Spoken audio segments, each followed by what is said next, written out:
একটা ভবিষ্যৎবাণী করে যাই সব শেষে, অপেক্ষা করেন এপ্রিল মের দিকে আসিফ নজরুলদের বিরুদ্ধে বিএনপি এবং জামায়াতকে রাস্তায় নামতে হবে, এই ভবিষ্যৎবাণীটা করে গেলাম। তো তারা কি করবে, আসিফ নজরুলরা কি করবে? আসিফ নজরুলরা এখন ইন্ডিয়ান লবিং মেনটেন করছে এবং তারা ইন্ডিয়াকে দিয়ে আপনার এই প্রশাসনের সব জায়গায় তাদের লোকজন বসাচ্ছে। সব শেষ, সব শেষ। এই যে দুদকের যে চেয়ারম্যান বানানো হলো, জানেন কে? এই প্রথম আলোর প্রোডাক্ট।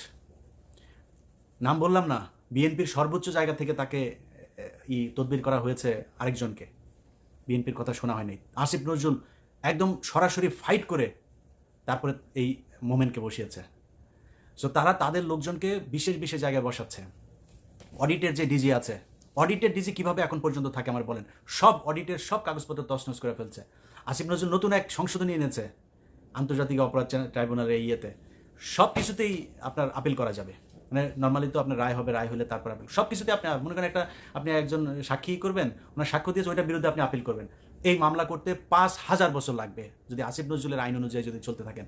এগুলো সে করছে, আওয়ামী লীগকে বাঁচানোর সব কাজ সে করছে। অতএব বিএনপি এবং জামায়াত আপনাদের কাছে বলবো, আমার পক্ষে আপনাদের করার দরকার নেই।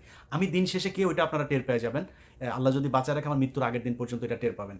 কিন্তু আপনাদের ভেতরে লাগানোর জন্য নানানভাবে পায়তারা করবে। বিশেষ করে আমি মনে করি একজনের কথা বলে রাখি, বিএনপির নামগুলো নাই বললাম, অনেকের নাম আপনারা জানেন।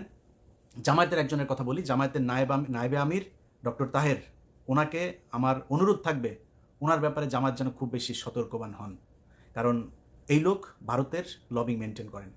সো এইরকম লোকজনদেরকে দিয়ে জামাতের সাথে বিএনপির সাথে একটা করবে। এবং তারেক রহমানের কাছে অনুরোধ থাকবে, আপনার দলের ভেতরে যারা যারা এই ভারতের এই তাবেদার রয়্যাল এজেন্ট, তারা কারা কারা আপনি খুব ভালো করে জানেন। সো তাদের থেকে যত দ্রুত সম্ভব দলকে উদ্ধার করবেন। আমরা বিএনপি এবং জামাত কোনো দলেরই বিপক্ষে না, দুই দলকে আমরা একই জায়গায় চাই। তাদের রাজনৈতিক মতাদর্শের পার্থক্য থাকবে, ভিন্নতা থাকবে, তারা নির্বাচন করবে, নির্বাচন করে যে জিতে আসবে সে সরকার গঠন করবে, আমাদের কোনো সমস্যা নেই। কিন্তু ভারত এবং আওয়ামী লীগের প্রশ্নে আপনাদের কোনো ধরনের দ্বিধা বিভক্ত, এটা এই জাতির জন্য ভয়ঙ্কর রূপ বয়ে আনবে।